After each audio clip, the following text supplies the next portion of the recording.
এত রক্ত এত জান বিলিয়ে দেওয়ার পরেও আল্লাহর কসম মুজাহিদিন যারা এক সেকেন্ডের জন্য তাদের হিম্মত কমে নাই, তারা এখন আবার তারা মাটির উপরে আছে। আবার মুজাহিদ থামে না, ইসলাম ডোবে না, সূর্য কখনো চূড়ান্ত ডোবে না।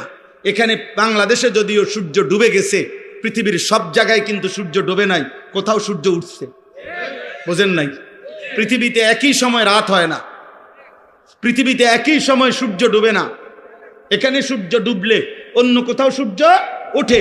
আল্লাহর কসম, ইসলাম এমন এক সূর্য যেটা কোথাও যদি কোনো কারণে সাময়িক কিছুক্ষণের জন্য পর্যদুস্ত হয়, কিন্তু অন্য জায়গায় তৎক্ষণাৎ ইমানের সূর্য, ইসলামের সূর্য ঝলঝল করে উঠতে থাকে। এজন্য গাজার মুসলমান যদিও রক্ত দিচ্ছে, আফগানের মুসলমান কালেমার পতাকা উড়াচ্ছে। একই মুহূর্তে পৃথিবীতে গাজাবাসী রক্তে লাল, আফগানে ইমানের পতাকা উঠছে। মুসলমান হারে নাই, ইমানদার হারে নাই।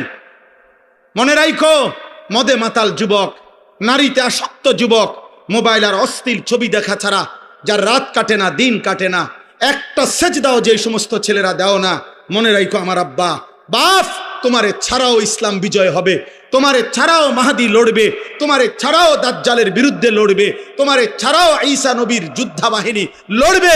কিন্তু হয়তো তুমি কামে লাগলা না, তুমি চলে গেলা জাহান্নামের পথে। ইমানদার নওজোয়ান ঠিকই আল্লাহর জন্য জান দেবে।